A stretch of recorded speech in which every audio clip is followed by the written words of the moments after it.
Hello, welcome to another video. This video is based on the new NHL 21 player ratings, both attributes and of course overall ratings per position. I'm also going to include my first impressions of the game. I got the first 10 hours free from EA Play, not EA Access anymore. So I'm going to give my first impressions on the game at the end of this video. Hope you enjoy. First up, let's go right into the attributes, shall we? And we're going to go right into top 10 strength. So we got Zdeno Chara 94, Lucic 94, Oleksiak 94, Ovi 94, Hedman 93, Weber 93, Brian Boyle 93. We got Getzlaf 92, Reeves 92, and Cassian 92. I'm kind of fine with this actually. It makes sense. However, shouldn't someone maybe like Crosby or McKinnon be up here in the 90s, at least the low 90s, based on how they play? Their core and lower body strength is unbelievable. If you watch them play in the corners, they're so hard to get knocked off the puck. I think people think like big body checks and fighting and everything for this, but really some of those high-end players are so strong, and I think they're not shown here, and that's a bit disappointing by EA. I think there's some players they can add. Next, let's look at top 10 speed, and this is when I really start to question EA. So McDavid 97 makes sense, makes complete sense to me. He is the fastest skater, both during the game with and without the puck. I know Matt Duchene is fast. I know Taylor Hall's fast, but are they fast as Nathan MacKinnon with and without the puck? I'm not so sure. Matthew Barzal just won the fastest skater, and he's only a 93. Technically, he beat McDavid. Got Johnny Gaudreau, Dylan Larkin, Makar, and then the Hughes brothers. I'm not. Other people I've seen on Twitter are like, "Why is Jack Hughes up there?" The kid's fast. Okay, I give it to you. Makar, he's shown it. Are they where they should be there? I'd probably drop them maybe one or two ratings. If anything, I'd probably throw Duchene down to a 92. Larkin, he's at 93. I'd probably throw him to a 94. McKinnon, maybe 95. Barzal, 95, 96 for Barzal, just based on his speed. McDavid, yeah, he's the fastest at 97, but heck, you can give him a 98. He's the fastest man alive. Probably the fastest player ever, with and without the puck. So, I think there may need to be a spell check on some of these names in where they are in their top 10 order. Other than that, I'm fine with the names. Just where they're placed, not so much. On to DK now, and I'm going to be completely honest with you. EA, you did well. You did very well. Patrick Kane being top at 97, 100%, completely agree. David, one spot below, 96, completely agree.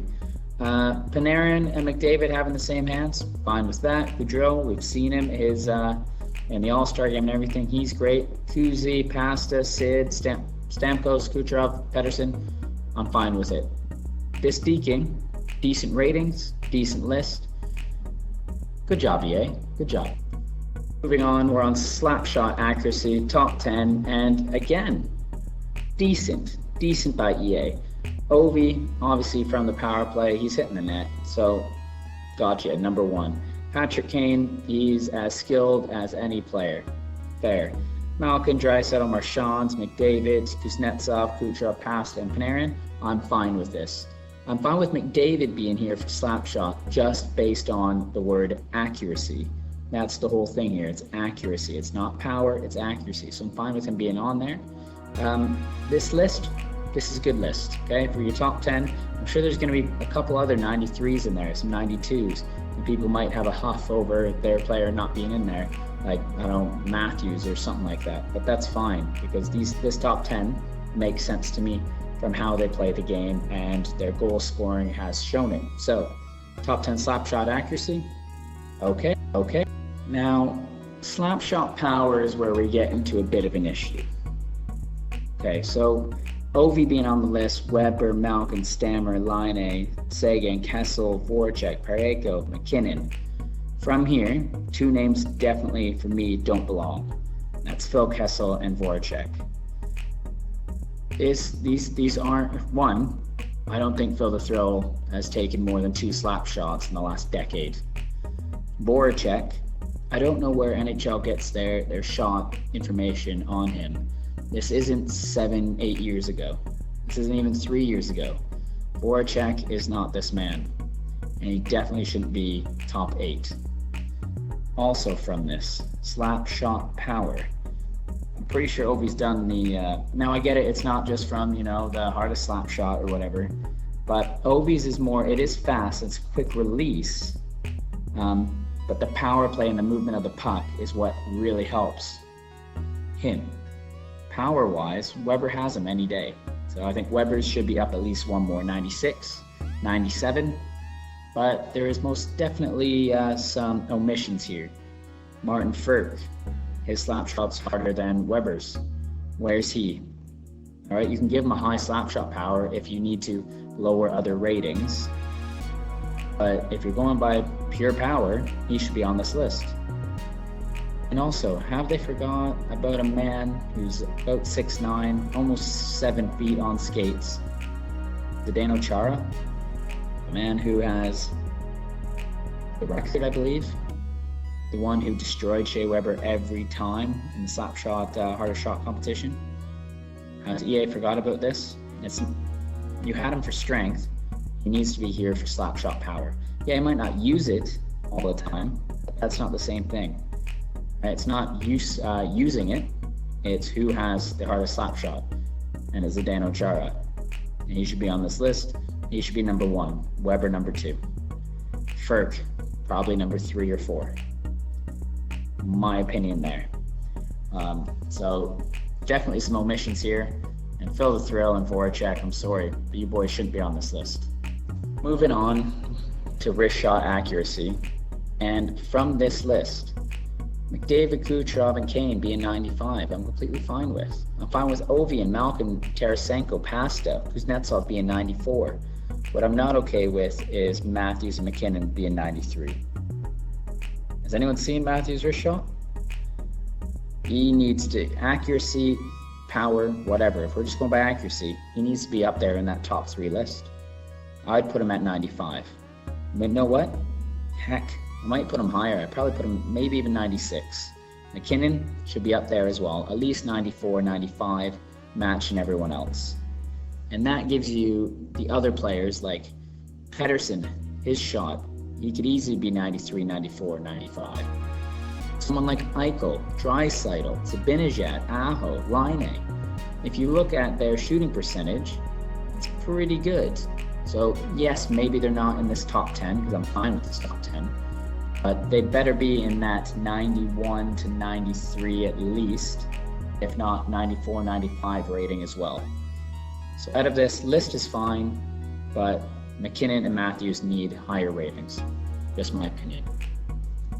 Moving on to wrist shot power, we have Ovi at 94, Malkin 93, Laine 93, Seguins 93, Stamkos, Kopitar, Kessel, Svechnikov, Burns, and Voracek all at 92. From this, like the top end, I'm completely fine with actually with wrist shot power, but I cannot believe Austin Matthews isn't on this. And if you've seen Jack Eichel when he shoots, I'm surprised he's not on this either. Assuming they're going to be 92s, I'm pretty much fine with everything here except for Jakub Voracek. I think EA is overrating him throughout this. He should be probably under 90 now, and someone else should be taking that top 10 spot. Other than that, I kind of agree with everything here. Yes, Phil Kessel takes like a snapshot, but I'm guessing that they include like your snapshot into your wrist shot power. I'm really surprised McKinnon hasn't made this list, and Matthews hasn't made this list. And of course, Pettersson. Where's Pettersson? So there's a lot of players that could make this list who should be around 93, 94, at least 92. So I'm guessing there'll be more 92s in like between 11 and 20. It's just obviously this is just the top 10 and who they took. Overall though, top 9, fine with. Just missing a few notable names. Okay, now we get into the top 10s for each position. start with goalies here. Andre Vasilevsky at number 1. I get it. He just won the Stanley Cup. He's a brilliant goalie. 9-1 rating. I'm fine with that. Gibson 90. Yeah. Tuukka, Price, Hellebuck, all good there. Ben Bishop, maybe the year was down, but he was a Vezina candidate last year. Anderson at 88. Some people might not agree with this, but he's basically one of the reasons why the Leafs do so well. When he goes on those hot streaks, it really helps the Toronto Maple Leafs. When he goes cold, Leafs don't do as well, so I get why he's rated so high. Markstrom at 88, of course. Holtby at 88. He's been on a downward trend the last couple of years. I figured he might drop to around an 86. Leonard, I figured, based on his playoffs, would be between that 88 and 87 range, so I'm good with that. I think you'll start seeing other goalies come in this list throughout the year. If Holtby doesn't have a good year, he'll start to drop. You'll have players like Carter Hart coming up. So the only thing here from these ratings, I don't think Holtby should be an 88. It should be around an 86. And then they're just missing some younger goalies, but I'm guessing they're going to have them around 85, 86, and then raise them throughout the year. Looking at the top 10 defensemen ratings in the NHL 21 game, we have Victor Hedman at 91. Fair point. Probably could be at 92. Carlson at 91. Yeah, he had a good year, but I'd still probably have him at a 90. Drew Doughty, 91. Again, probably 89, 90. Roman Josi, I'd probably have him up to the 91 spot. Pietrangelo, 90. That's fine. Carlson, 89.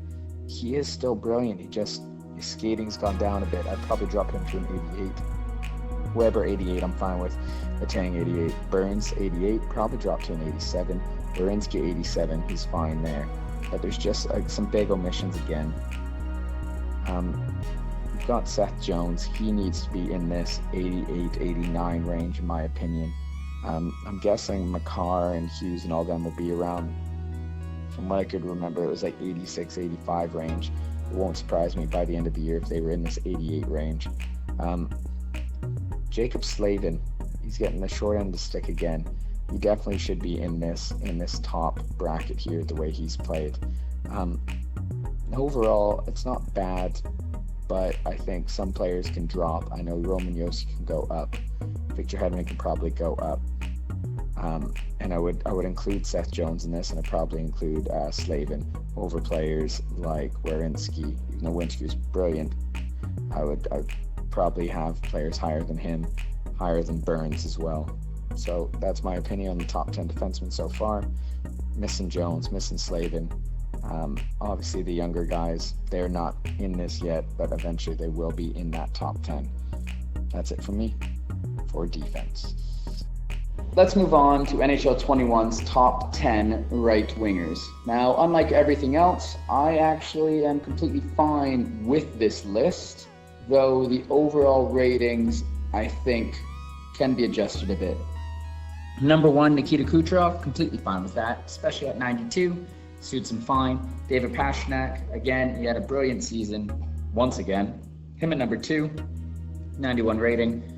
Good as gold. Patty Kane, 91, happy with it.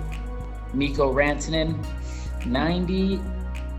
Same with him and Mitchie Marner. 90s, sure, but I think they could probably drop down to about an 89. Between 89 90, I'm fine with. Vladdy Tarasenko, we didn't get much from him this year. I probably would have dropped him down at least one, maybe an 88. Mark Stone, I would actually bump him up to 89. Blake Wheeler, again, he was brilliant as well. I'll take that 88. Liney, I'm fine with 87. Svechnikov, just based on his season and what he brought, I'd add an extra overall rating for him as well at 87. Overall, though, I'm completely satisfied with what NHL came up with for these top 10 right wingers. I think the list, the number of players, the people who are on the top 10, that's good. Just a few plus ones, minus ones here or there. You can even throw Patrick Kane up to a 92. Kucherov maybe stick at a 92. Pastrnak 91 I'm fine with. Like I said before, just one up or one down in their ratings, but overall, this top 10, not bad. NHL 21, about time. Moving on now to the left wingers, we have Ovi at number 1 at 93, Marchand, Huberdeau, Artemi Panarin all at 91s. Then this is when you get the drop at 95. At number 5 you have Taylor Hall, who's an 88, and then Tkachuk, Goudreau, Landeskog, Gensel, Connor, all at 87s. I understand this drop. There is a massive drop between Panarin and the next best. I'm fine with this choice here of these overall ratings for these left wingers, and it works for me overall. I do see Taylor Hall having a bounce back year. He should stay around 88, all the 87s. I get it, and I'm actually really good with. This is a pretty good list for the left wings. Moving on to centers now, and of course you have Connor McDavid, number 1 at 95. Crosby is number 2 at 93. McKinnon, number 3 at 92. Draisaitl, 92. Bergeron, 91. Those are your top 5. And then 6 to 10, you have Eichel, Malkin, all at 91s. Barkov, Stamkos, Matthews at 90. I am completely fine with this list. Now there is some omissions here, like Pettersson or Point, even someone like Tavares, but from looking at it, they're all at like 89s, which they could easily throughout the season go to a 90 or 91, just like these guys could drop. I figured most of these players would be between the ranges of 89 and 92. Only exceptions, I would have McDavid at where he is 95, or maybe even go McDavid at a 96. Crosby and McKinnon, the 93-92. I'd probably raise McKinnon to 93. Crosby can stay at 93. He's just unbelievable. Draisaitl would have the 92 lone spot. People might not like that Bergeron's 91, but he's one of those players who's an all-around player. So I get his 91 rating. I love him as a player, so I'm fine with it. There is also concern that Eichel has a 91 and Matthews is a 90. One rating, not a big deal. These could easily swap as well. I'm fine with this. Again, people might think, why is Steven Stamkos at a 90? But Point's not there. Point's 89 in the game. They could make them both 90s, and Point's still not show up on this list. Pettersson, again, he's an 89. They could have made him a 90, but he still wouldn't show up on this list based on only being on the top 10. Overall, I do like this. All I would do is probably bump McDavid even up one more, and McKinnon get up to 93, 94 range. And that's it. Well done, NHL 21, for these ratings. The strength and speed and all that other stuff, maybe not as good, but your top ranking of positions, I'm quite satisfied with. EA Sports have also just released an Alumni Reveal, so additional alumni to NHL 21. You got the Sedin twins at 89 overall each. You have Big Bad Todd Bertuzzi in there at 85. I like that they added Jerome McGinley at 90. He's definitely a guy I would definitely look to put on my team. And again, same as Iginla, the big E, Eric Lindros, I'd go for him as well. He was fantastic. My goal would to have like him and Yager together. I think that'd be phenomenal. And then of course Shane Doan's in there as well. And who doesn't love Shane Doan? I like this so far. I want to see more players. I want to see Pavel Bure in here. I want to see Paul Kariya. Some guys that I used to watch and idolize when I was a kid. So hopefully this is just a little bit of a tease, and there's more and more to come. Good reveal so far. Moving on through this little review, first impression. When I first saw the soundtrack, I had no idea any of these. I'm going to be completely honest. But I played for about an hour and a half yesterday, and I had an absolute blast listening to the soundtrack. It's great, actually. I'm quite impressed with it. I think it suits NHL and where they're going, and I just want to say they did a really good job. There's some really good songs in here. The Owl Nation, Battered Black and Blue, loved it. Absolutely loved it. I'm into it. They've done well so far. Now to finish up, let's just go through. I'll just play some couple clips of my first session, my first trial, you would say, with NHL 21. But I want to say I'm quite impressed so far. Hut Rush is a fun little mode that makes NHL 3s and everything, just gives it a little bit of pizzazz. Hearing a little ding when you do something after a hit and everything like that, it's very arcadey, which I really liked. It just made the games more interesting for me, and I think going forward, even with Hut doing it, because you get those points that you get, they lead to packs and everything like that. So it just gives a little bit extra initiative to play varying modes, because you can get it through different modes. With the Hut Rush, with the threes, you get to like draft. So in this one, it was only like Ovechkins or Matthews. But you still got to pick between like 4 players. So I had like Matthews and Solane. Who do I have in net? Maybe like Grant Fuhr. I think Torrey Krug was on the point. So it's really fun that way, where you get the draft bit. You get to hear the little dings every time you hit or poke check, well-timed poke check. A little deke that leads to a goal, some tap-ins. You get different things, and basically then when you win, you gain packs, or points. So I won like 1,000. I got like level 1. Let's say you get like 1,000 coins or 400 coins. Then you go to like tier 2 or whatever, and maybe you get like a untradeable gold player, and then you get like an 81 overall choice pack. And I took out like Quinn Hughes. They're untradeable, but they go to your Hut team, and from that mode, from like Hut Rush and the threes bit, when you leave, you can go right to Ultimate Team. They'll send you right there, and then you can collect your packs. It's actually really cool. It's quick. You don't have to jump out of it and look for Ultimate Team and wait for everything to get back in. I really liked the speed of it. Gameplay wise, I played both Hut Rush. It plays like threes, but I also did like just a game versus the computer. And yes, it plays like NHL 20. It looks like NHL 20. What do you expect people to do within a year? What I did notice, the goaltending, even on the back doors and everything like that, that's going to happen if the defense aren't there. That's going to go in. It should. However, one-timers, passing across, the timing of your slap shot or your tap in needs to be pretty precise, or you just whiff on the puck. So I like that they added that. You need to have some accuracy and timing. The goaltending with dekes, they actually follow you a little bit better and they recover better, which is really nice to see. On the offense, taking the player and using, like for Xbox anyway, like the L2 button. Last year people used to just or the last couple of years just used to skate backwards basically, and you couldn't get the puck off them. This time you can't really, because if you do it too much, you do like your 360 spin, but it's only like a little bit of edge work. So you'll see like in the revealed trailer thing where they did it like up the boards, and it's just using your edge work.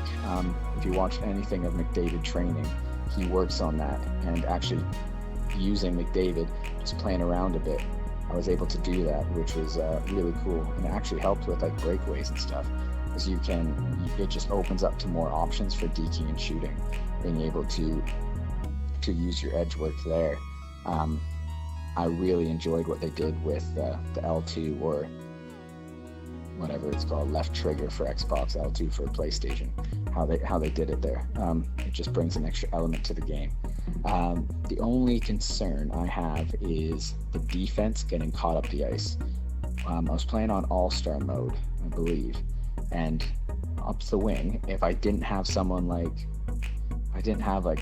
high-end defense playing against it, like playing against a high-end defense, I literally could just skate straight up the boards and beat the D. Yes, maybe I was using like Marner or something like that, but even Freddie the GOAT was doing it for the Leafs when I was playing against Montreal, and that shouldn't happen, because if anyone's seen Freddie the GOAT skate, it's like skating through mud. He's an NHL player, obviously can skate better than me, but just saying. So that was the only concern, is getting beat wide. Now, I guess that could also mean that you have to actually work on your defending a little bit more, which I had to, so I was fine with that. Overall though, I'm satisfied with the game so far. I really like it. I like the little tweaks that they've done for the goaltending. I like the soundtrack. I like the addition of Hut Rush and the little point system and what you can get out of it. It's going to make the online modes a lot better going forward. I think I have like 8 hours left in my trial. I'm going to look more into Be a Pro and franchise mode and see how that looks, and see if they've done anything there. But in the end, so far, day one impressions, I'm liking it. Well done, NHL 21. And there you have it. That is the ratings reveal and my reactions to those ratings in NHL 21, and of course my first impressions of the game. I've enjoyed it so far. Hopefully you do as well. If you like this video, please click like. Feel free to subscribe and leave a comment below. See you next time.